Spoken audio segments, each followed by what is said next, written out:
The first bullet struck the wagon wheel so hard the wood split open like a scream. Clara froze, her hands tightening around her infant daughter.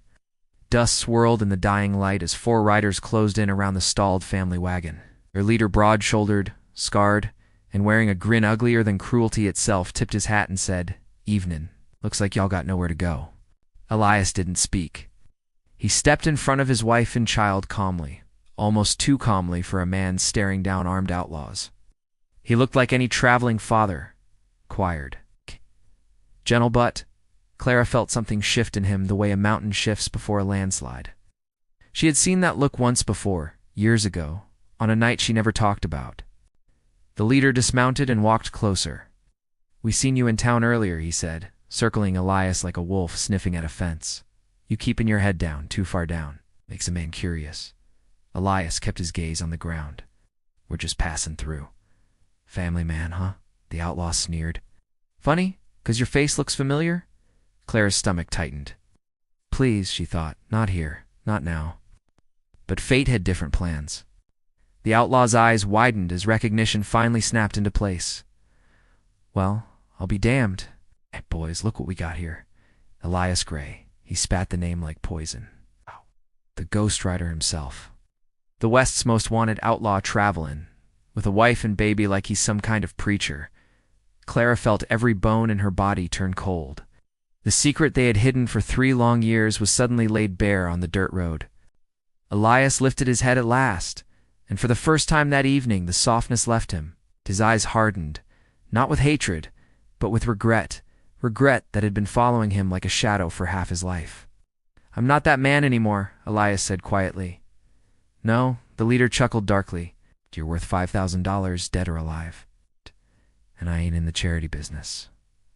The baby whimpered. Clara's heart clenched. Elias raised a hand slightly. "I don't want bloodshed. My family walk, and I'll go with you." "Walk away?"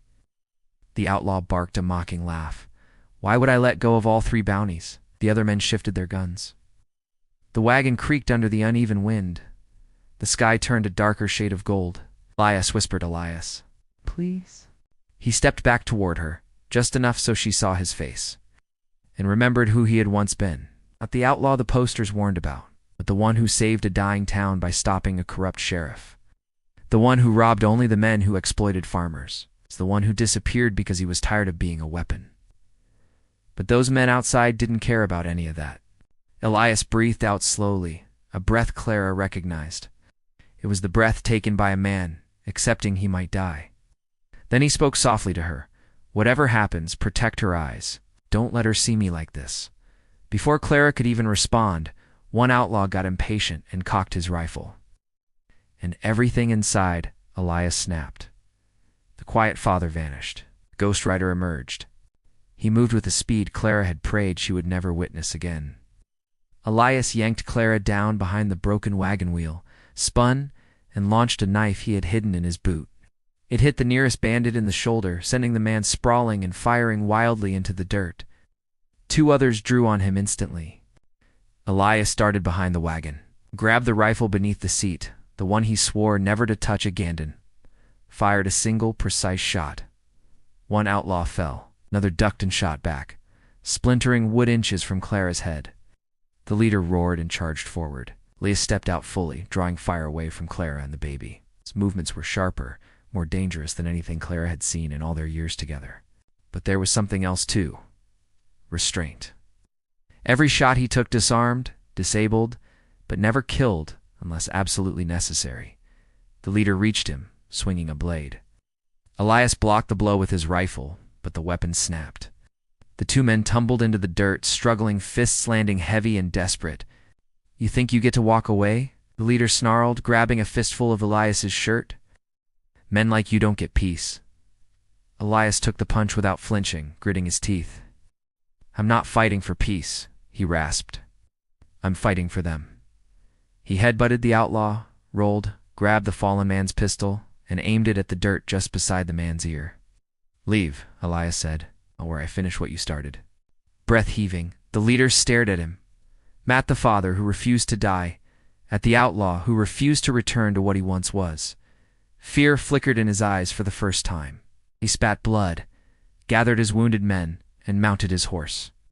"You think you can outrun who you are, Gray? You'll never be free?" Elias didn't answer. The outlaws retreated into the darkening horizon. When it was finally quiet, Elias collapsed to his knees. Clara rushed to him. "Elias, your shoulder." He looked at her with a broken softness. "I promised you I'd never pick up a gun again."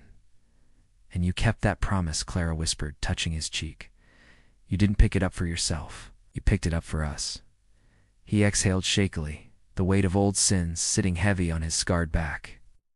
"I don't want her to grow up knowing what I was." Clara placed their baby girl in his arms.